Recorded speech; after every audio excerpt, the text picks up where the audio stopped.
Tepukan yang cukup gemuruh membuka tirai untuk advokasi ilmuwan pada kali ini. Assalamualaikum dan salam sehati sejiwa bersama-sama dengan saya Hezri Rahil untuk program kali ini iaitu advokasi ilmuwan yang dianjurkan oleh Majlis Profesor Negara bersama-sama dengan Utusan Malaysia dan Radio Televisyen Malaysia RTM. Dan kali ini UPSI Universiti Pendidikan Sultan Idris berbesar hati untuk menjadi tuan rumah untuk forum ataupun perbincangan yang kami bawakan pada kali ini. Tajuk yang cukup relevan juga bukan saja untuk warga UPSI tetapi juga untuk seluruh warga Malaysia tentang pendidikan. Satu persoalan yang dibangkitkan di sini, adakah sistem pendidikan di Malaysia goyah?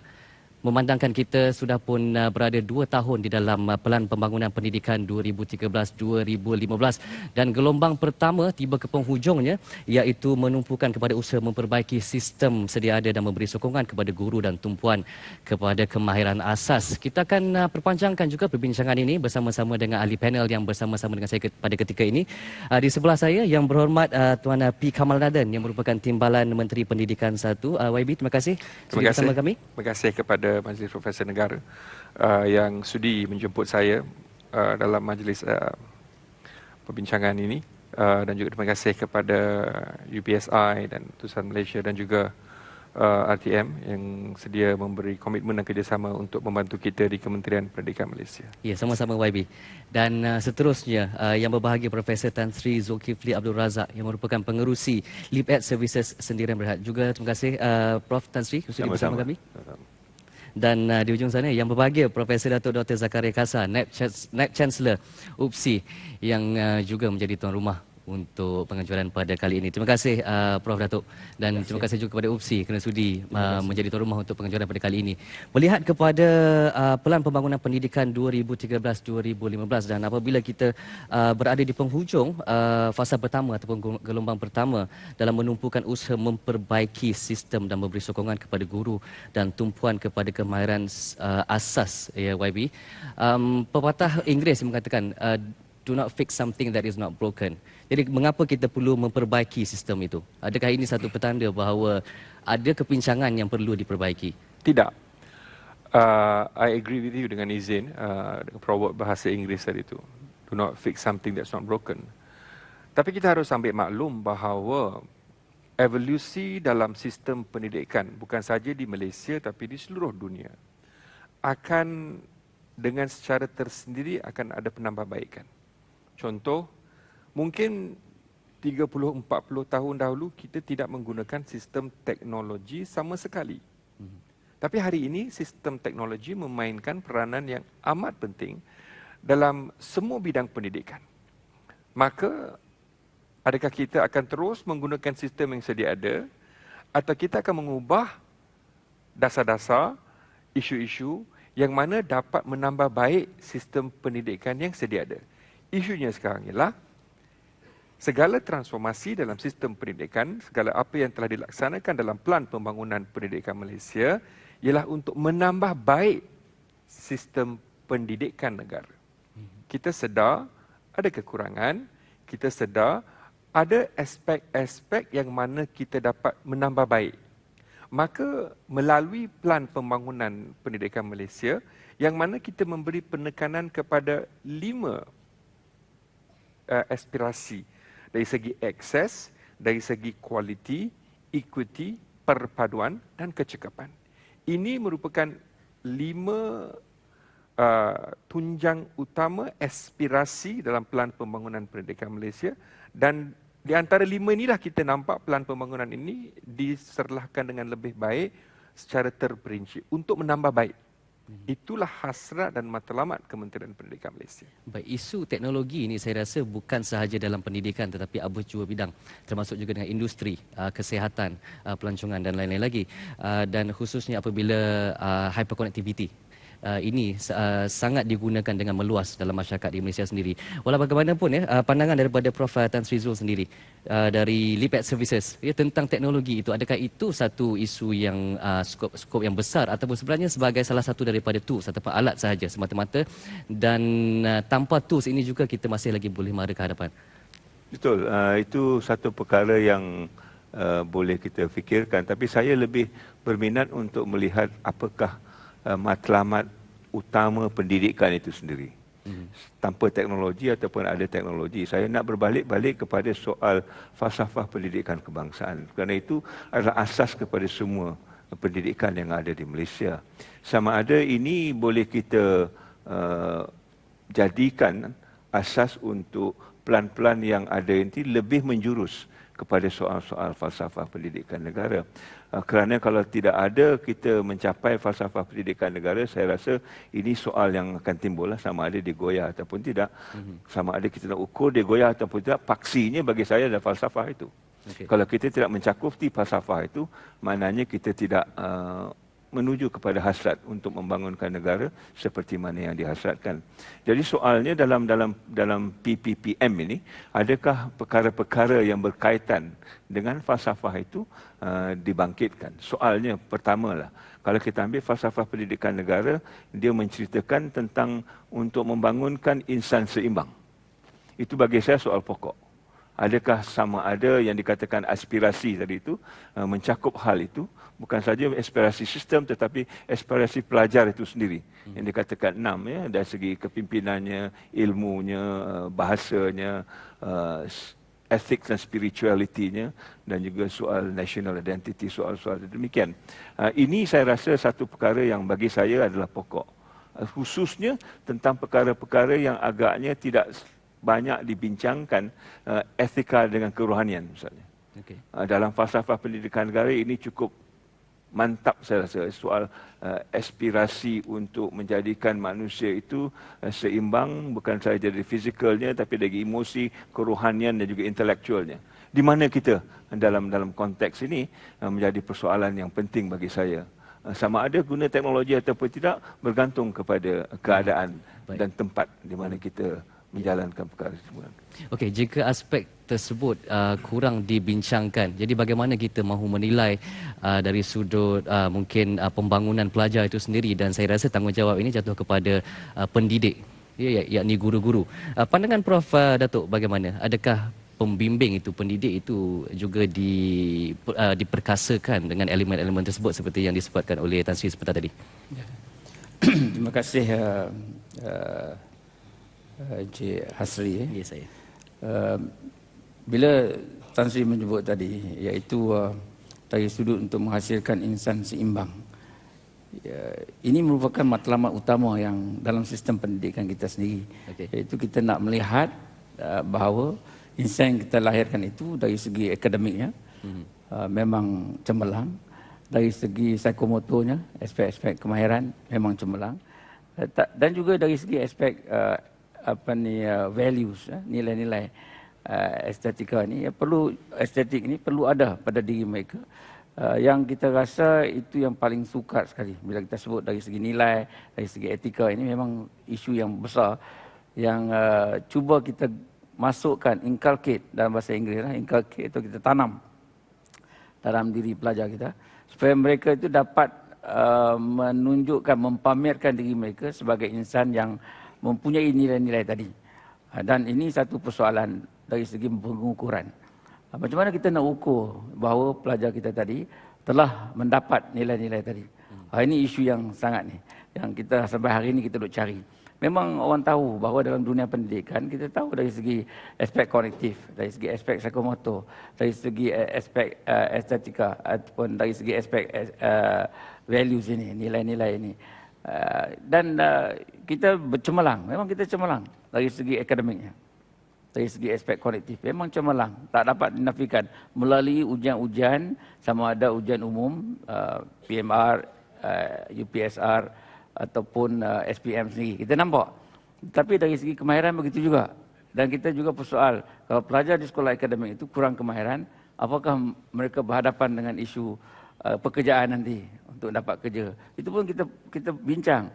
Tapi aspek nilai ini macam Tan Sri sebut itu kurang kita bincang, dan merupakan aspek penting untuk melahirkan masyarakat yang boleh hidup aman damai, hormat menghormati orang lain, dan mempunyai nilai-nilai negara kita, nilai-nilai yang masyarakat kita agungkan supaya kita dapat hidup dalam keadaan yang lebih sempurna. Ini isu pokok yang harus kita selesaikan kalau kita nak lahirkan insan yang menyeluruh tadi. Kita boleh mengukur dari segi konektifnya. Kita boleh mengukur dari segi kemahirannya, tapi kita gagal untuk mengukur dari segi aspek nilainya. Ini yang satu persoalan yang kita cuba lakukan supaya kita dapat melahirkan insan yang syumul tadi. Baik. Ya, YB. Saya tertarik dengan apa yang dikatakan oleh Prof dan juga Tan Sri. Dari segi aspek etika dan kerohanian. Mungkin kita tertanya-tanya, adakah perkara-perkara ini tidak ada dalam sistem pendidikan kita? Pada dasarnya, apabila kita mengunjukkan pelajar-pelajar di sekolah, 4 aspek utama yang kita nilai. Kita memasukkan 4 aspek ini dalam sistem pendidikan kita. Dari segi jasmani, emosi, rohani dan intelek. Inilah pelajar yang holistik. Dan perkara ini bukan perkara yang baru. Perkara ini, nilai-nilai ini telah pun dibudayakan dalam sistem pendidikan kita. Tetapi bagaimana kita dapat mengukuhkan lagi budaya ini? Itulah soalannya. Saya setuju dengan Profesor Zakaria tadi, mana kecemerlangan dan kewibawaan pelajar kita ini memang terserlah. Tetapi di mana perginya akhlak? Di mana perginya etika? Contoh, kita boleh ada seorang pelajar yang mempunyai double major, double degree, deans, tetapi terperangkap dalam isu ethics, white collar crime, how you cheat people. So perkara-perkara ini bagaimana? Dalam segi pendidikan telah ditanam, tetapi ini kadang-kadang berbalik kepada individu. Dan apabila kita berbincang tentang nilai, ini bukan tanggungjawab sekolah, pendidik sahaja. Ibu bapa juga memainkan peranan yang penting. Nilai-nilai ini di sekolah setengah hari. Tapi lebih daripada masa, 190 hari dalam setahun, setengah hari setiap dalam 190 hari itu, tapi selebihnya di mana anak ini berada. Maka apabila kita lihat dari segi etika dan kerohaniannya, bagi saya, ini merupakan tanggungjawab kita semua sekali. Sebagai pendidik yang melaksanakan tanggungjawab mereka seberapa baik yang boleh. Dan sistem telah pun ada. Tapi apabila sekiranya masih ada mereka yang menyalahgunakan, bagaimana kita nak membetulkan keadaan itu? Seperti mana saya cakap dengan Azri tadi. Contoh, lampu isyarat merah. Undang-undangnya satu dunia tahu. Kita tak boleh melepasi lampu isyarat merah. Tapi adakah perkara itu berlaku? Tidak. Jika kita lihat mungkin di Malaysia, mungkin tidak secara majoriti yang berjumlah besar, tetapi saya rasa ramai juga dalam kalangan ibu bapa yang memperuntukkan masa yang lebih untuk akademik anak-anak. Jika mungkin separuh hari di sekolah, tetapi di sebelah petang akan dihantar ke sekolah tuition ataupun kelas-kelas tambahan. Malah banyak juga sekolah sekarang ini yang menganjurkan program co-curriculum. Termasuk juga hujung minggu. Jadi the formative years itu untuk 11 tahun dari darjah 1 hingga ke tingkatan 5 dan seterusnya, mungkin tingkatan 6 matrikulasi ataupun ke college untuk diploma, sijil, ijazah pertama dan seterusnya. Tempoh yang cukup lama, tetapi masih lagi ada seperti yang Wabi sebutkan tadi. Jadi ya mungkin kalau kita katakan 50-50, 50% peranan ibu bapa di rumah, 50% peranan di sekolah, ataupun mungkin lebih kita peratusannya ataupun pembahagiannya, tapi saya pasti peranan di sekolah juga perlu dilihat semula dari sudut itu. Yes. Ini saya nak mencelah. Saya rasa kefahaman sekarang ini sekolah itu hanya adalah satu tempat. Okey. Kefahamannya sekarang ini adalah pembelajaran. Maknanya tidak ada tempat lagi. Sekolah kebetulan untuk kita belajar, tetapi di mana saja kita sekarang ini mesti belajar. Di sini datangnya teknologi. Di rumah kita mesti belajar, duduk. Tidak ada tempat untuk hanya bersantai. Kerana pelajaran itu sekarang ini sudah menjadi satu aktiviti 24 jam. Ya. So tidak bermakna kalau kita tidak pergi sekolah, aktiviti pembelajaran hari itu tidak berlangsung. Misalnya sekarang sekolah tutup oleh kerana jerebu. Tidak bermakna pelajar-pelajar kita akan santai di rumah, tidur, makan dan tidak belajar. Jadi soalnya soal pembelajaran lebih daripada soal persekolahan. Okay. Dan kalau ini menjadi asas untuk tahun-tahun yang akan datang ataupun abad ke-21, pelajar-pelajar kita mesti tahu belajar di mana saja. anywhere and everywhere.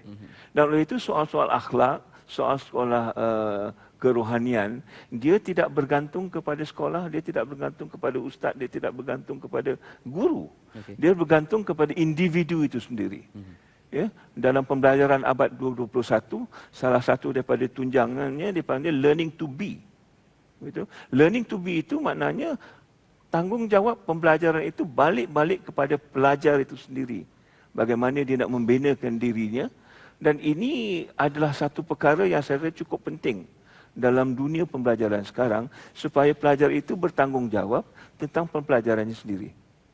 Ada guru, tak ada guru, soal nombor 2. Ada ibu bapa, tak ada ibu bapa, soal nombor 2. Soalnya dia sebagai pelajar mesti mengambil tanggungjawab untuk belajar. But how do you teach them to learn? Pada usia 6 tahun? Begitu. Anak-anak sekarang kalau bagi dia iPad, dia sudah mula belajar. The learning starts. Ya. Saya boleh bagi contoh misalnya satu pendidikan yang dilakukan oleh seorang profesor di India. Ya. Macam mana dia mengajar anak-anak tentang IT. Dia pergi ke satu desa di India dan melihat satu dinding yang agak kosong, diletaknya komputer di situ dengan keyboardnya, dan kemudian dia pergi. Dia datang balik 3 minggu, dia nampak anak-anak di merata tempat komputer itu, memain komputer itu dan boleh menggerakkan dan belajar daripada komputer. Soalan yang ditanya, how do the student learn when there's no teachers? Maknanya mereka mengambil tanggungjawab belajar sendiri. Cikgu, ibu bapa dan persekitaran hanyalah untuk membantu. The learning itu mesti menjadi satu asas bagi individu. Dan inilah perkara pokok saya rasa untuk maju ke hadapan. Adakah persekitaran di Malaysia ini membantu pelajar untuk menjadi lebih perkasa? Ataupun masih lagi kepada exam oriented ataupun kepada satu yang academic centric? Terima kasih. Saya rasa di Malaysia ni seperti mana yang Tan Sri kata, pembelajaran itu adalah hak individu itu sendiri. Cikgu hanya facilitate, membantu, memudah cara supaya pelajar tadi dapat belajar dengan lebih baik. Sebab kadang-kadang kita kena berguru juga untuk memastikan kita menghala ke tempat yang betul. Kalau tidak nanti kita tersesat dalam konteks ini. Sebab itu orang dulu kata kita cari guru yang betul-betul berilmu lah, dan supaya kita dapat ilmu dia tadi. Tapi dalam konteks ini memang pembelajaran itu berlaku pada diri individu itu sendiri. Kalau dia berusaha, dia melakukan sesuatu dan dia faham tentang ilmu tadi, makna dia akan laksanakan. Sebab bagi saya, ilmu tanpa amal memang tak gunalah. Makna kita kena amal ilmu tadi. Jadi dalam konteks ini, kalau di sini pun kita mengajar pelajar teknik-teknik mengajar. Kita mengajar mereka bagaimana untuk menerapkan nilai-nilai murni di kalangan pelajar. Tapi mereka mesti mengamalnya apabila berada di alam sekolah. Cuma mungkin kita akan berubah pada dalam tahun-tahun akan datang, melihat lebih banyak lagi guru-guru bakal guru ini akan berada di sekolah, mana direct. Itu saya akan dapat bantuan daripada yang berhormat lah, to make sure that, untuk memastikan mereka ini daripada awal lagi sudah berada dalam sekolah bersama dengan pelajar, dan mereka tahu macam mana nak membina pelajar tadi supaya mereka dapat, generasi muda ini dapat ke hadapan. Yang pentingnya ialah guru tadi dapat memudah cara membimbing pelajar supaya mereka itu dapat mencari arah yang betul dalam kehidupan seharian mereka. Jadi environment tu kita sendiri yang bentuk. Kalau kita kata pelajar perlu macam ini, kita yang bentuk keadaannya. Kalau kata tadi tentang teknologi, kita sendiri yang develop. Tak